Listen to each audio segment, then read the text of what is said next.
out of my way. Make my day. I can go through you and I can push you. Well, magandang araw mga rock. Ayan, for today's video ay kamay naman, braso naman ang ating ibibigay kong experience ko na nagpagaan talaga sa akin at i-share ko po sa inyong lahat ng mga na-stroke na gaya ko. So, kung umpisan po natin, pero kung bago ka pa lang po sa akin channel, please subscribe at huwag niyo kalimutang i-hit ang notification bell para updated tayo sa mga video kagaya nito na lumalaban sa stroke.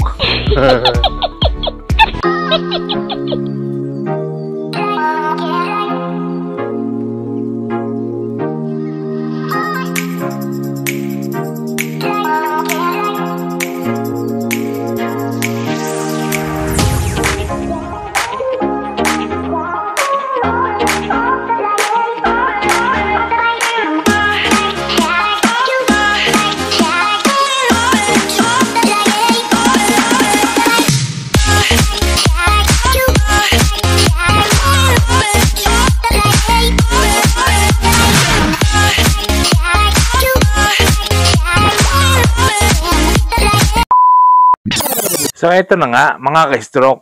Umpisan natin, ganun din ang gagawin natin, kagaya ng ginawa natin sa paa, yung pinipigil na ganyan. Ngayon naman ay sa kamay natin gagawin parang papaganyan. Ayan. Medyo mabigat din ito dahil ang pinagmumula ng bigat ng ating braso ay simula po rito sa balikat, tapos dito po sa siko, dito po paganyan po sa forearm. Sa ilalim po ng forearm. Nandiyan po ang bigat talaga niyan. Ngayon, kung nagagalaw nyo na naman ang kamay ninyo at medyo mabigat pang ganyan, ay yun po ang technique kapag mabigat. Para mabawasan ang pamimigat niya, ganito po. Ayan, medyo mabigat po yun, ganyan. Pero sa palagian nyo pong ginagawa, ay mapapansin nyo ang bilis ng progreso niya. Mabilis pong progress niyan. Basta palagi nyo pong ginagawa. Ganito po. Ayan. Kasi mabigat yan eh. Kaya talaga. Lalabanan nyo. Dandahan pa baba. Pero dun po sa mahina pa, siyempre, yan ang mangyayari. Yan. Papaganyan. Pero kung may galaw na ang inyong kamay, at inyo naman naiangat, pwede nyo labanan ng pigil. Ganyan. No? Ayan. Pwede po natin bilangan ng hanggang 5 repetition para hindi naman siya masyadong mahirap. Parang ganito po. Ayan. 1, 2, 3, 4, and 5. Ngayon, pagka malimit yung ginagawa yan, palagi yung ginagawa yan, gagaan talaga siya. Ngayon, pagka gumagaan siya, mapapansin nyo, kayo na rin nakakapagangat ng kamay, nagaganyan nyo na rin. Ayan. Ayan. Gawin nyo yan araw-araw at mararamdaman nyo ang unti-unti niyang paggaan. Kasi po, ang tinitira niyan ay ang kapsula ng balikat na pinagmumula ng bigat at ng elbow dito po sa forearm. Ang sunod, nangangatog mga aking kamay. No? Ang sunod ay iti-twist naman natin ang ating baraso rin. Ayan, parang ganito po. Ayan. Tapos, ganyan. Ayan. Pag ganyan po. Ngayon, kung mabigat pa, pwede po tayong alalayan ng malakas na kamay. Ayan, parang ganito po. Ayan. Yan, ginaganyan po. Yan po ang napaka-paborito ko ito eh.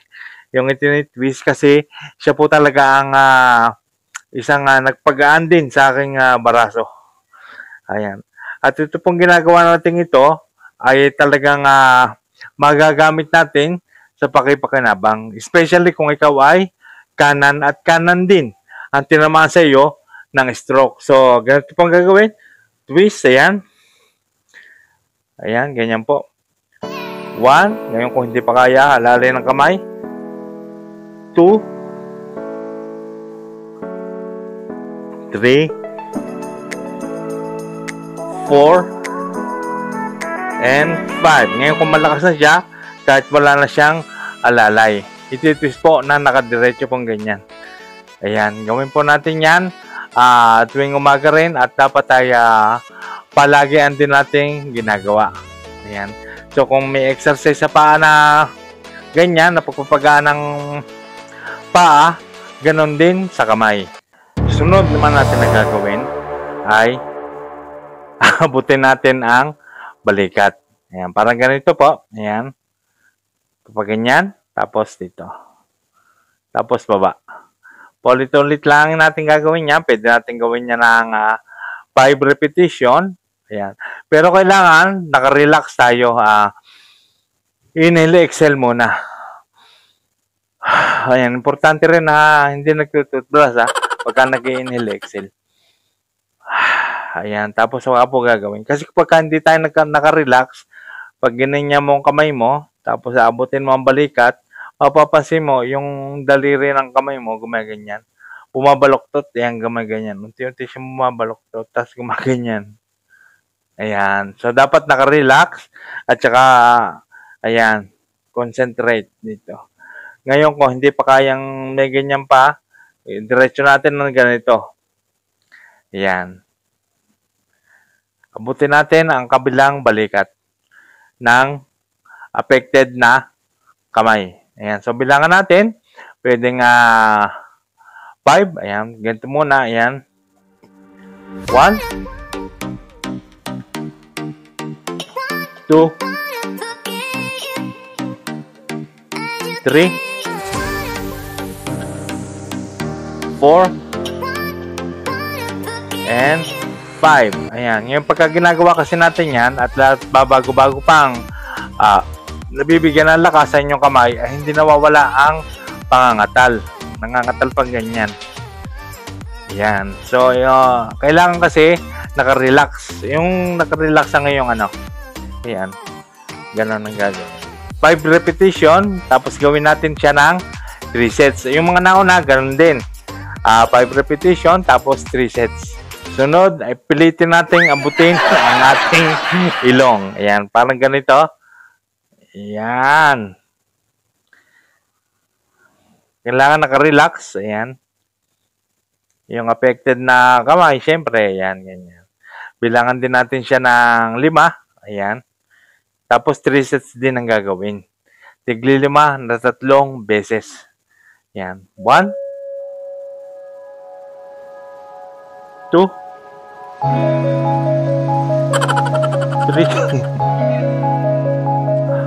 4, and 5. Yan. Gawin natin yan. Ngayon, kapag nalagyan yung ginagawa yan, ay syempre, ipapractice naman natin ngayon ay ang ating daliri sa mga, para makapaghawak tayo ng kubyerto. Kung especially nga, ikaw ay kanan, ay di makakakain ka na nagamit ang iyong affected na kamay. Pag lagi mong gawin yan, yan, at magpapagaan talaga sa iyo ng kamay yan na na-stroke. Yan ang aking ginawa experience. Yan. Shout out kay Melanie Literato. Ayan. So, laban lang kapatid makakamit din natin ang tagumpay. At ang mahalaga ay ang makabalik tayo sa normal na pamumuhay at nang makabalik na rin tayo sa hanap buhay. Salamat, Melanie. Pero sa totoo lamang talaga, ang aking pong kamay dati ay wala rin kagalaw-galaw. Pero bago ko po siya napaggalaw noon, ay ako po tinulungan din ng isang massage therapist na napakagaling po talaga. At yan po ay si Mr. Dio Cayetano. Ayan. Pwede po kayong maganda rin po kasi yung nahahawakan, nahihilot yung mga ugat-ugat. At alam na alam po niya kung anong parte ang kanyang titirahin. Yung hahawakan. Ayan. At isa pa, yung kanya pong kamay, talaga may magic touch. Yun po ang nagpagalaw. Tapos, nung gumagalaw na po ang aking kamay, ako na po ang nag-develop noon. Ayan. Si Dio Cayetano. Ayan.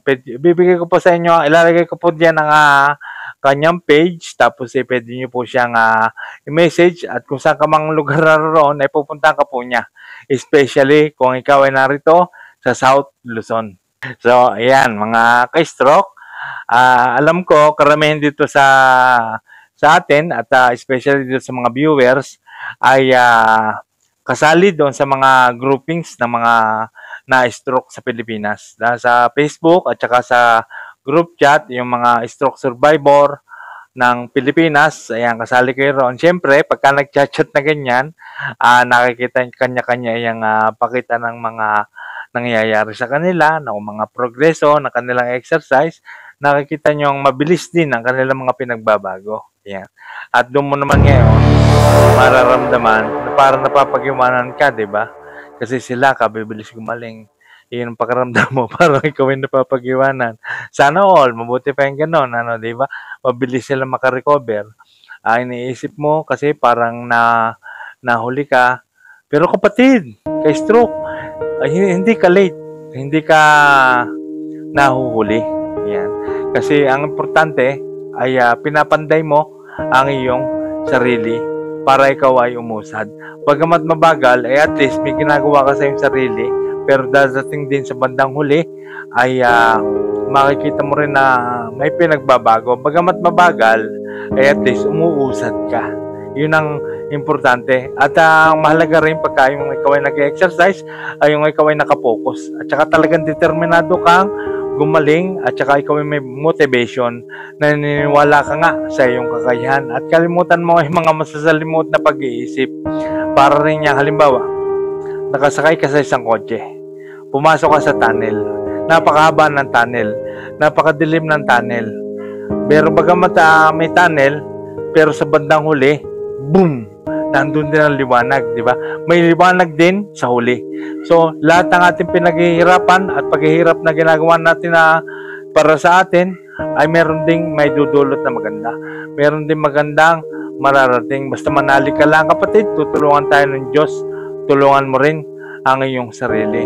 Ang mahalaga talaga ay may ginagawa ka sa iyong sarili, hindi ka naman talaga makaka-recover ng wala kang ginagawa. Abay talagang yun it's a miracle.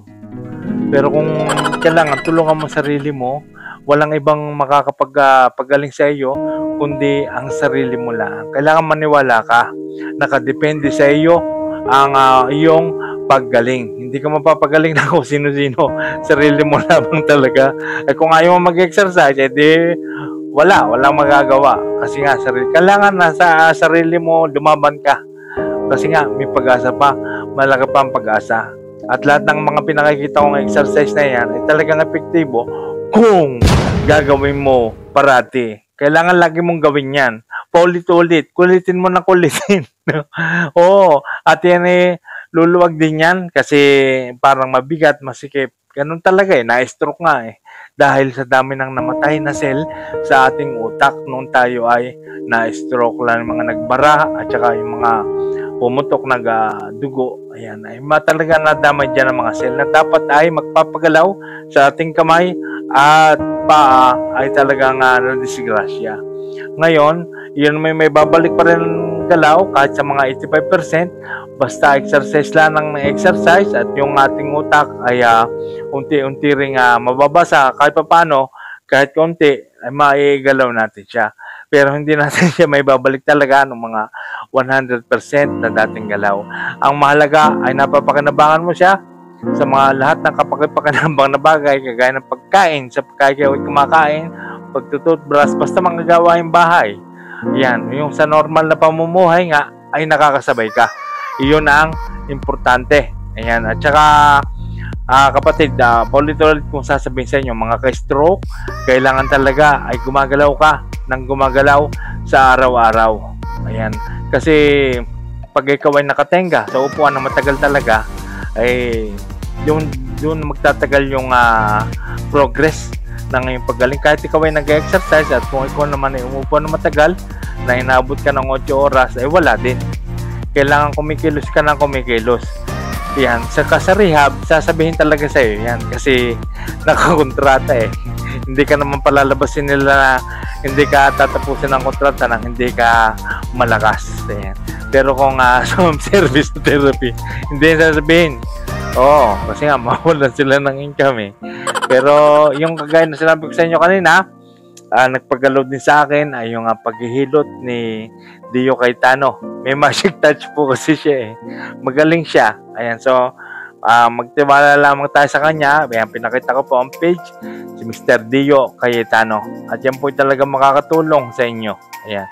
So, kontakin nyo po. Ayan, maraming salamat po sa panonood. At sana nakatulong yung aking makatulong yung aking pinakitang exercise.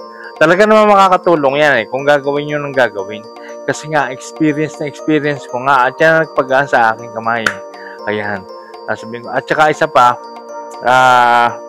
yun din ang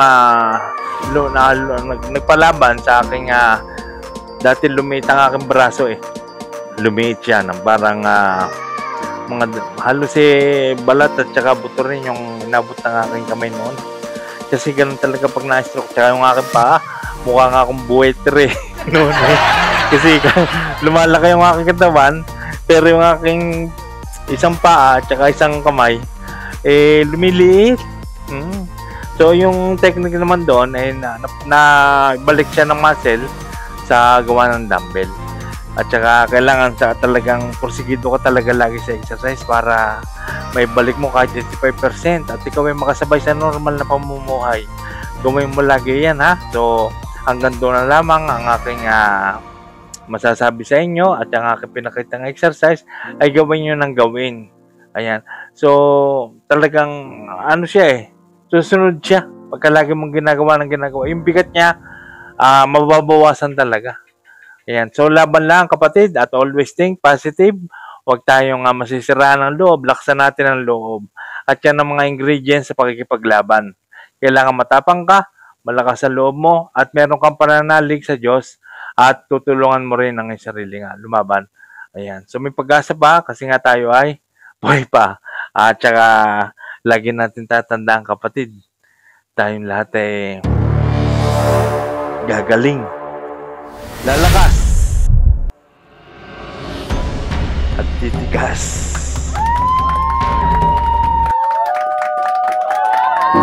Salamat. Kalakas lang naman ng mga siga. Tama na.